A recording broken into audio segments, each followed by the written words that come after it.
Assalamualaikum warahmatullahi wabarakatuh. Kami dari kelompok 11, mata kuliah Metodologi Penelitian Pendidikan yang beranggotakan saya sendiri Amelia Ramadhani dan teman saya Ardelia Delinda akan memaparkan tentang statistik, parameter, data kuantitatif, dan data numerik. Welcome to our group. Cakupan materi yang akan kami bahas pada hari ini, yang pertama adalah statistik, yang kedua adalah parameter, yang ketiga adalah data kuantitatif, dan yang keempat adalah data numerik. Yang pertama adalah statistik. Statistik merupakan rekapitulasi dari fakta yang berbentuk angka-angka yang disusun dalam bentuk tabel dan diagram yang mendeskripsikan suatu permasalahan. Statistik tentu saja berbeda dengan statistika.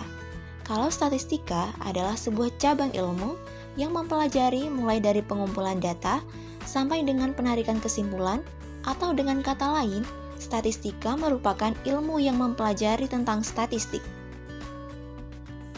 Sumber data yang digunakan pada statistik adalah data yang berasal dari sampel. Nah, statistik dibagi menjadi dua macam berdasarkan jenis pengujiannya. Yang pertama ada statistik deskriptif dan yang kedua ada statistik inferensial.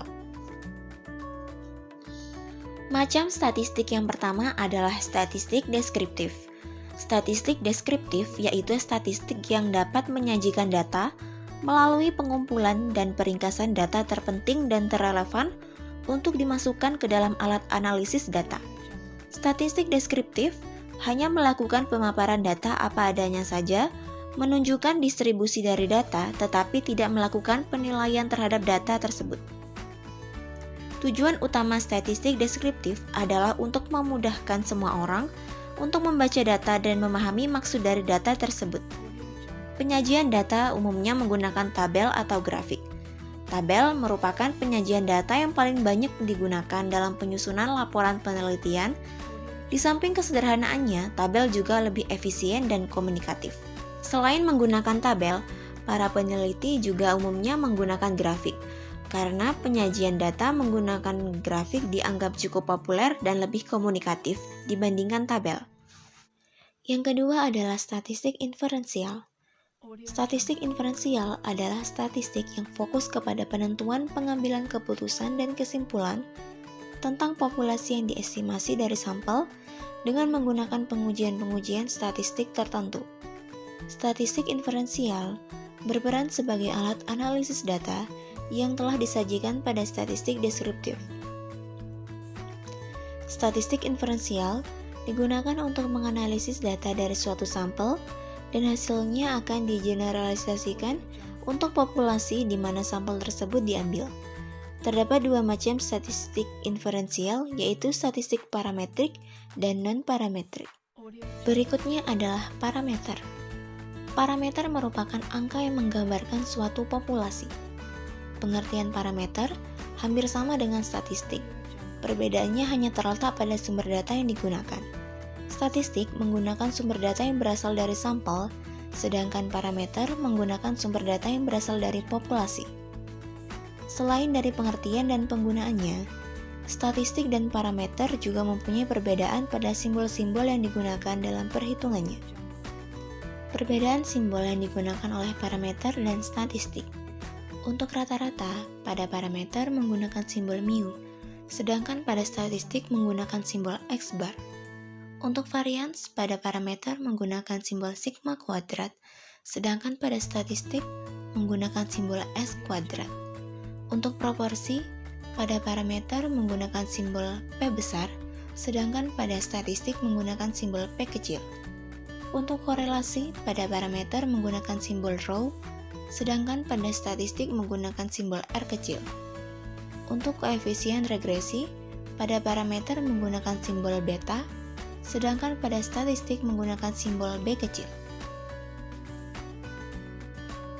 Selanjutnya, saya, Ardelia Delinda, akan membahas tentang data kuantitatif dan data numerik. Data merupakan fakta atau informasi yang dikumpulkan untuk tujuan referensi atau analisis atau sebagai atribut variabel dari subjek yang bersangkutan. Dalam suatu penelitian dibutuhkan suatu instrumen untuk mengumpulkan semacam informasi, ukuran kemampuan, sikap, keyakinan, reaksi, dan sebagainya yang memungkinkan peneliti untuk menarik beberapa kesimpulan tentang sampel individu yang sedang dipelajari. Seperti yang kita tahu bahwa informasi semacam itu dapat dikumpulkan dengan beberapa cara, tetapi dapat dilaporkan hanya dengan 3 cara, yaitu melalui kata-kata, melalui angka, dan terkadang melalui grafik atau bagan yang menunjukkan pola atau menggambarkan hubungan. Dalam jenis penelitian tertentu seperti wawancara, studi etnografi, atau studi kasus, peneliti sering mencoba mendeskripsikan temuan mereka melalui semacam deskriptif naratif. Namun, dalam pembahasan kali ini, kami akan berkonsentrasi pada cara numerik pelaporan informasi. Yang pertama, ada data numerik.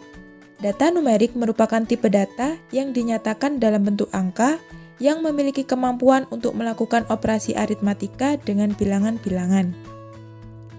Data dengan penggunaan angka merupakan cara yang efisien untuk menyederhanakan informasi.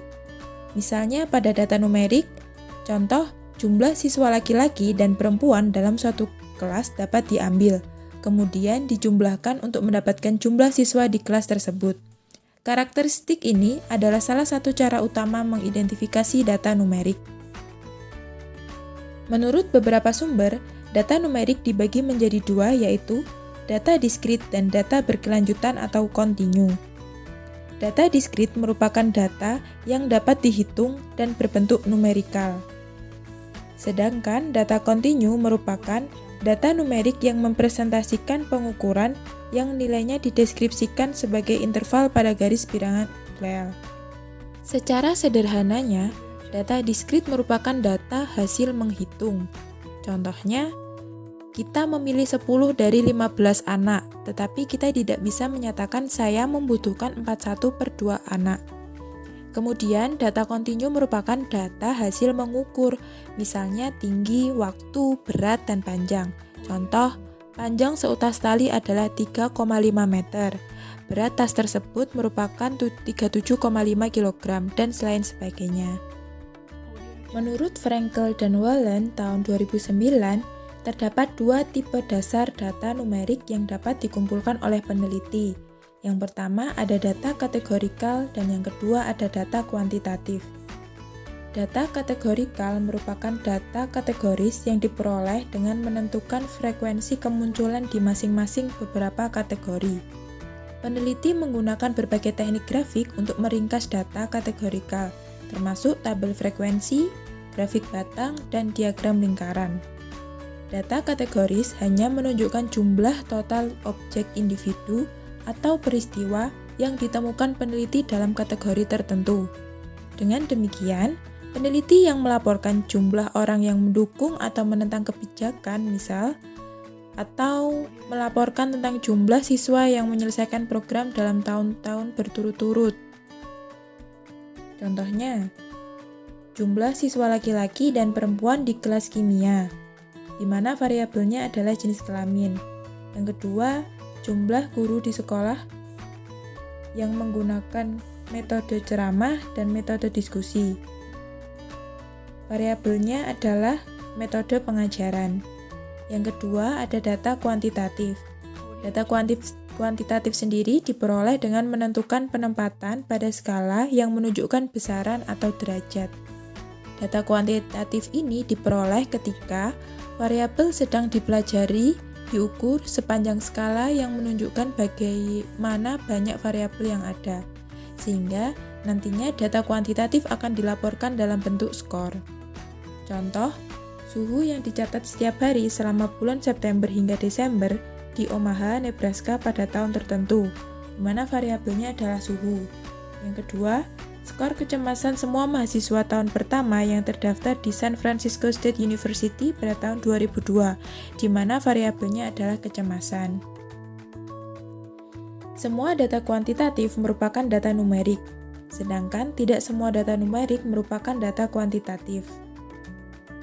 Sekian presentasi dari kami. Ini yang terbaik yang bisa kami sampaikan. Terima kasih. Wassalamualaikum warahmatullahi wabarakatuh.